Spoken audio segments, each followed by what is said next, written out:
I bet y'all thought I was done with monkey videos. But I'm not done monkeying around yet.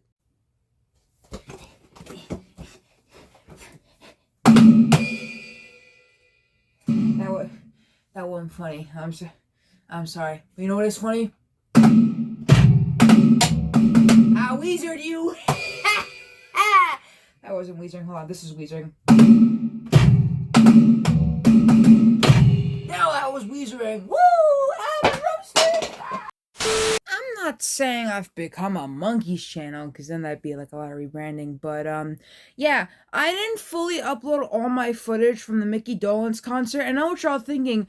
Amy, what's going on with that? Well, you see, I was the only person recording almost everything, and a little heads up, my phone died during Daydream Believer, so I couldn't record the whole thing, and I missed, I'm a Believer, so I don't have that footage. I don't know who does.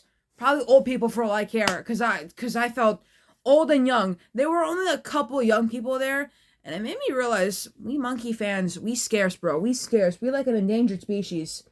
We're like what's an endangered species I can think of? I can't think of one right now, but we out there though. You know what I'm saying? Also, thank you to who commented about the all your toys thing. Like I was asking what episode that was. I figured out it was season 1, episode 3, but also I figured out that the scene where they're like acting like toys was from their weird psychedelic special, The Monkees 33 and 1/3 quarter or something. Another video for another time, but I just want to say thank you for that.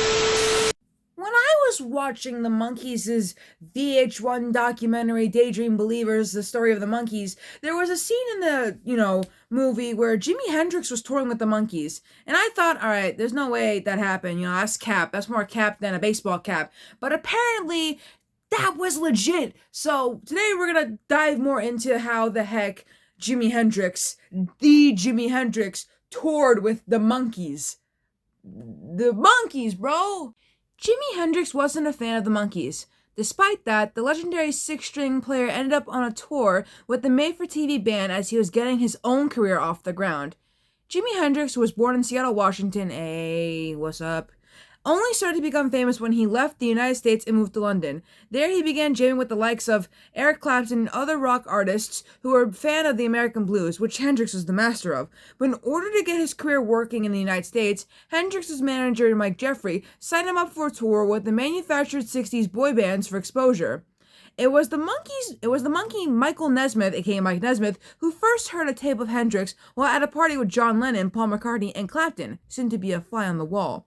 The band soon became fans of the foxy lady singer, and they recruited him to be part of their upcoming US tour.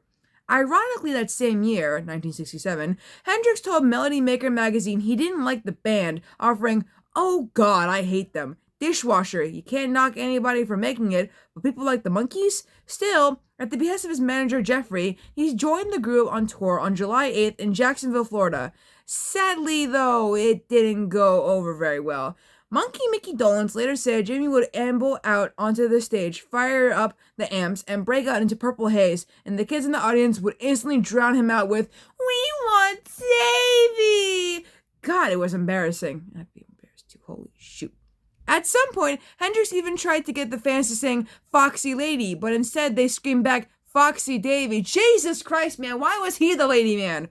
Hendrix left the tour after only 7 or 8 shows. His final day was July 17th, 1967.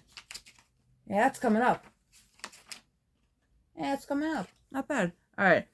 He then flipped the fans the bird on his final performance before throwing down his guitar and walking away. Since then, there have been rumors Hendrix was kicked off the tour because the show was too erotic. Some believe the Daughters of the American Revolution worked to remove him, but according to History.com, that is not the case.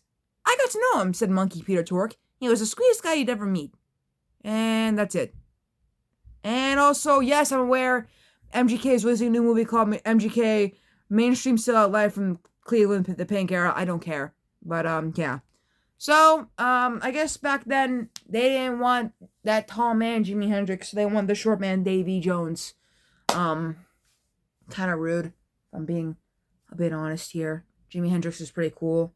How dare you disrespect him like that? No!